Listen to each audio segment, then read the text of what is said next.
ከሀገሬ ቴሌቪዥን የስፖርት ዜናዎቻችን እንደቀጠሉ ነው። ወደ ውጭ ሀገር ስፖርታዊ መረጃዎች አልፋለሁኝ። ብራዚላዊ የኒውካስትል ዩናይትድ አማካይ ብሩኖ ጎሜሬዥ በቃል ደረጃ ለመዘዋወር ከአርሰናል ጋር የተስማማ ሲሆን ተጫዋቹ ሁለገብነቱ በተጋጣሚ ቡድን ላይ ጫና የሚፈጥር ተጫዋች መሆኑ ለክለቡ ጠቃሚ ተጫዋች እንደሆነ ተነግሮለታል።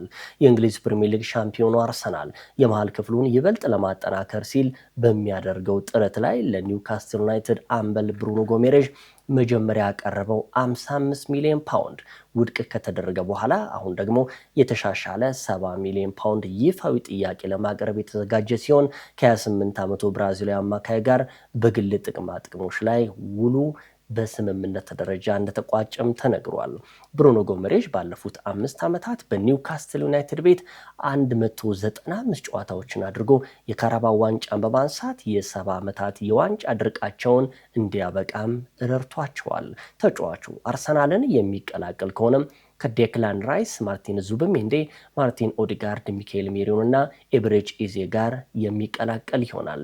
የብሩኖ መምጣት አማካይ ክፍሉን እጅግ አስፈሪ የሚያደርገው ሲሆን በቋሚ አሰላለፍ ውስጥም የቀጥታ ቦታ እንደሚኖረው ይገመታል።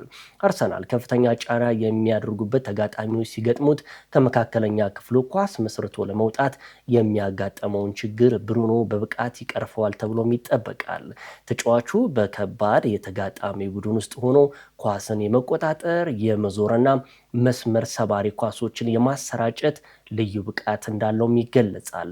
እንዲሁም ብሩኖ ጎሜሬዥ በ6 እና በ8 ቁጥር ቦታዎች ላይ በኩል ብቃት መጫወት የሚችል ሲሆን ከራይስ ጋር ጎን ለጎን በመሰለፍ የኋላ ክፍሉን አስተማማኝ ያደርገዋል ተብሎም ይጠበቃል።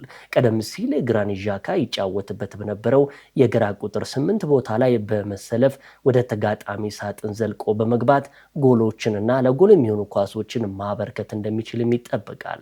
ብሩኖ በሜዳ ላይ ባለው የትግል መንፈስ ኳስን በመንጠቅና በተጋጣሚ ላይ ጫና በመፍጠር ይታወቃል።